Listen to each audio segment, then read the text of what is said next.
Time for Alamogordo Town News on Crazy Radio. I'm Anthony Lucero. When it comes to news on 95.1 FM, weather always comes first. Excessive rainfall is forecast for the Texas coast through tonight, with more scattered showers and storms across the southern tier states to the east coast. Monsoonal thunderstorms continue across the Great Basin into the Four Corners region, with threats of localized flash flooding. Closer to home, thunderstorm activity will generally remain west of the Rio Grande before shifting chances further east over the weekend. Locally heavy rain and gusty winds will be the main threats with any of these storms. Going into next week, the upper high will shift into the Texas-New Mexico region and bring a return to triple-digit temperatures by Tuesday. Shifting thunderstorm chances will bounce back towards the Arizona border. We'll have another look at the weather following this news. We didn't have time to cover this yesterday. At Wednesday night's regular school board meeting, a presentation was made regarding Phase 2 of the new Holloman Middle School. My name is Juan Dorado with Decker Parrish Sabatini. I'm a principal and project architect for your new Holloman Pre-K through 8 campus Phase 2 Middle School. The new facility will be just over 52,000 square feet and will serve approximately 3 students. It will also support STEAM educational programs. The presentation was visual, so it doesn't translate well to radio. However, you can see the presentation and meeting in full on the school's YouTube channel. At yesterday's Otero County Commission meeting, discuss and consider whether or not Otero County should consolidate Otero County volunteer fire departments. Amy Barella explains. If we turn this into this one fire department for the county, or divide it into 2, I think it's going to be devastating for our volunteers because it will directly affect their para because of responses and areas that it will be divided into. So I'm glad you guys have filled the room so that you guys could give us feedback too, but that is a reason why my purpose is to stop the one fire department and to protect your guys' retirement accounts. County Commissioner Gerald Matherly stated he was initially against this proposal, but has since changed his mind and is now for the measure. The House was full of firefighters sharing their points of view. No decisions were made, and a plan will be submitted by the September meeting. Otero County Advocates for Developmental Disabilities is teaching a class on hands-only CPR. I spoke with Christina Hastings. Most of the parents are aging, and we would like to have our members and individual know a little bit about what to do in a situation where there's CPR needed. So that's why we set that training together. And like it says, hands only. So it's just an hour course, no certification. It's just to show what to do when you call 911 and then do the CPR. For more information, call 575-921-2193. You can hear the interview in full on our YouTube channel. The Toy Train Depot is in need of volunteers to do practically anything on site. Philip Turley told me that he'll be happy to teach you all you need to know. He just needs some help. What do you do on the weekends? That's the days we're open. I'm looking for people, for volunteers that have, you know what a photographic eye is? People that can take photographs and see the detail and how the photograph gets together. Those are the people I want to get. They don't have to know about trains. Trains, I can teach them. Detail people, I can't teach. They already know how to do detail. I can teach you how that applies to model railroading. That part I can do. It's getting them in there to get to do that work. That's the work we need done from our volunteers. If you have any questions, 210-209-3772. The thing I really stress with a volunteer is, if you only have 1 hour a weekend, a month, I will take that 1 hour, no matter what day you want to do it. I am not going to set a schedule for it. Other than that, please come in when we're open. You can hear this interview in full on our YouTube channel. Well, today is Friday. It's time for a cat chat from Kitty City. Hi, this is Kathy Denton with Kitty City, and welcome to this week's edition of Cat Chat. Today I have 2 very special kitties to tell you about. Ninja is a pretty 3-year-old, short-haired tortoiseshell. This sweet and very shy little girl is a gentle soul with absolutely no aggression. Yes, she is timid and cautious, but Ninja is responding well to the people who stop by her kennel to talk to her and to pet her. Ninja was rescued from the outdoors by 2 very nice ladies who were willing to take on the role of caregivers for her. Ninja was spayed and had her rabies vaccination in early July. Now at Kitty City, Ninja is in extremely good hands and received lots of love and attention from staff and volunteers alike. Ninja's caregivers still visit her daily and bring with them loads of love to shower Ninja with. Ninja allows us to pick her up, hold and cuddle her, and walk around with her. She is making great strides to overcome her fear and beginning to place trust in us. While her journey continues, we are confident the self-assured, lovable kitty that we all know is there will emerge. A quiet home with 1 or 2 patient adults would be ideal for Ninja, a home where she will be given the opportunity to come out of her shell at her own pace while receiving lots of tender, loving care. Our other very special kitty is Pirate Roberts, a short-haired orange male tabby, only 11 weeks old. He has only one eye and does not have much sight in his other eye. Pirate was found all alone in someone's backyard. Somehow he became separated from his mama and his siblings.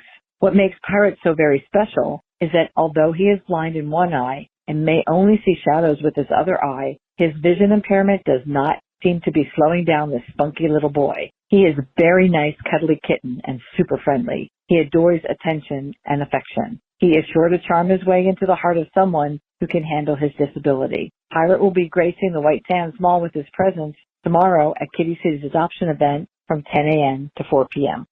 Come visit Ninja and Pirate Roberts and all our cats and kittens at Kitty City at 56 Stanley Ranch Road. Or check out our kitty biographies and photos at our website, www.kittycitynm.com. Come visit us at the White Sands Mall from 10 a.m. to 4 p.m. tomorrow, Saturday, July 27, and find your forever friend. We will have adoption events this Saturday, July 27, and Saturdays, August 10, 17, and 24. Don't forget, we have a special price on cats. First cat or kitten at full price, and the second cat or kitten at half price. Double the kitties or double the fun. This has been this week's edition of Cat Chat. I'm Kathy Denton, and I will be talking to you next week from Kitty City. Kitty City and you. No one loves them better. News from around the state in just a moment. This is Alamogordo Town News on Crazy Radio. I'm Anthony Lucero. Local news from local perspectives, from local voices. AlamogordoTownNews.org. Local sports, local events, and local happenings and more. Nonprofit owned and operated by Second Life Media. We are Otero County. AlamogordoTownNews.org. Heard daily on Crazy KALH Radio 95.1. Directory Plus is the right size book. It's the book if you need a phone book. That's what just one person has to say about Directory Plus. With its red cover, features, colorful yellow pages, and lots more, it's no wonder people all over use Directory Plus. It has so much more information. You can cross-check phone numbers or addresses or pretty much anything.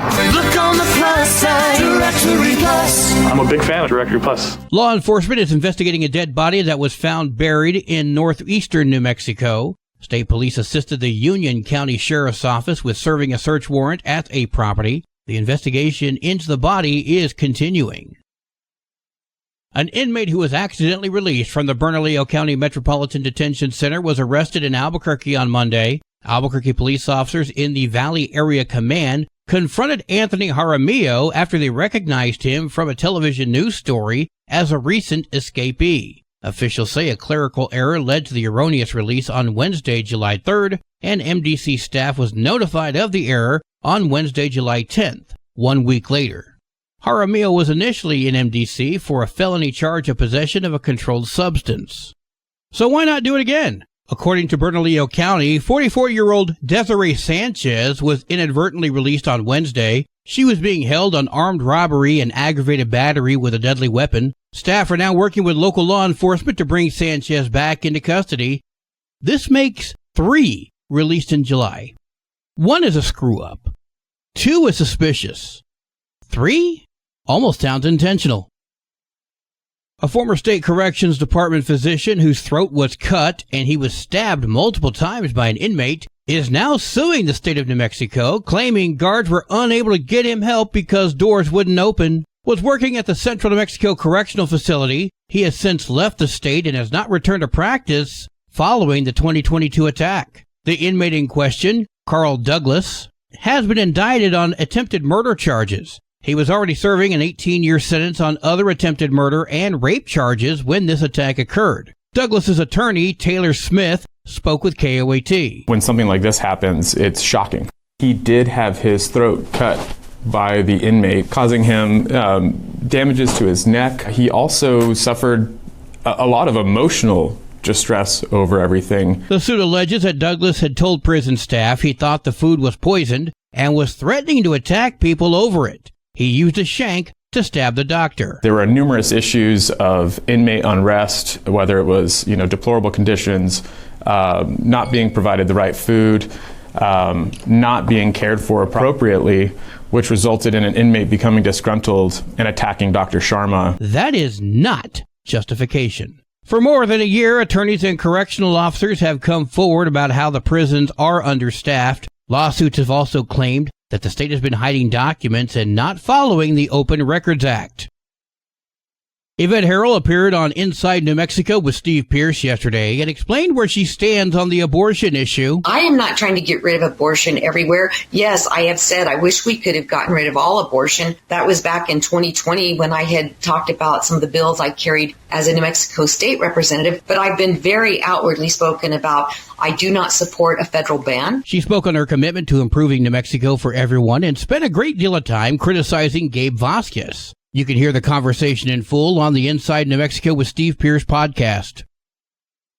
The U.S. Attorney for New Mexico, Alexander Ubales, has announced new indictments against key players in a transnational human smuggling operation. Today we unseal another indictment against Ronaldo Galindo Lopez Escobar as we dismantle another arm of his human smuggling operation that spans from Guatemala through Mexico and here into the United States. Joint Task Force Alpha, featuring members of the U.S. Department of Justice and Homeland Security, have been investigating the Lopez human smuggling operation for years. The task force says Lopez Escobar, who lives in Guatemala, is the leader of the Lopez crime family. They said going back to 2017, the organization has smuggled thousands of people from Guatemala into the U.S., primarily into New Mexico, Arizona, and California. Lopez Escobar and 7 other members of the crime family were indicted for conspiracy to transport and harbor illegal migrants yesterday. Last month, our special agents in San Jose, California, arrested Elvis Lopez Ambrosio on criminal warrants that were filed out of the District of New Mexico for this very investigation. Lopez Ambrosio is the main target and a leader of one of the smuggling cells. Acting Special Agent J.T. Stevens with Homeland Security Investigations. Lopez Escobar was indicted on a similar charge last year, but has remained a fugitive. Joint Task Force Alpha is also working with the Guatemalan government to see what can be done there to stop the smuggling operation. Albuquerque dog groomer Sheila Baca has been charged with animal cruelty. She was arrested after allegedly striking a dog she was grooming. Police were initially called by Baca herself, who claimed her manager had elbowed her in the face. However, upon reviewing security footage, officers found no evidence of any battery, but instead the video did reveal Baca striking a husky she was grooming. Following this discovery, Baca was terminated from her employment. In addition to the alleged abuse, police also noted that the dog was not properly secured to the grooming table, causing the dog to fall off repeatedly. Weather's next. You're listening to Alamogordo Town News on Crazy Radio. I'm Anthony Lucero. Are you about to mow the lawn? It's blazing hot out here. Smokey Bear says, avoid using power equipment when it's windy or dry. It's all on SmokeyBear.com because only you can prevent wildfires. Brought to you by the USDA Forest Service, your state forester, and the Ad Council. Your Crazy Radio spot-on weather forecast for the Tularosa Basin today calls for partly sunny skies with a 20% chance of showers and storms. Mostly cloudy tonight with a 30% chance of showers and storms. Mostly sunny tomorrow with a 40% chance of showers and storms. Winds gusting as high as 14 miles per hour. Your high today in the basin, 94. Low tonight of 71. High tomorrow, 94 degrees. In Cloudcroft, partly sunny skies today with a 40% chance of showers and storms. Winds gusting as high as 14 miles per hour. Mostly cloudy tonight with a 30% chance of showers and storms. Winds gusting as high as 15. Mostly sunny tomorrow with a 30% chance of showers and storms. Winds gusting as high as 15. Your high today in Cloudcroft, 71. Low tonight of 52. High tomorrow, 72 degrees. Local breaking news can be found on our website, alamogordotownnews.org, and learn more about Crazy Radio by visiting kalhradio.org. Also, check out the Crazy KALH Radio YouTube channel. That's where we post our daily newscasts, complete interviews, and other information which concerns everyone in the Tularosa Basin. Be sure to give this video a like and subscribe to our channel if you've not done so already. That way you too can remain informed of the goings-on in the Tularosa Basin. That concludes today's edition of Alamogordo Town News on Crazy Radio. I'm Anthony Lucero.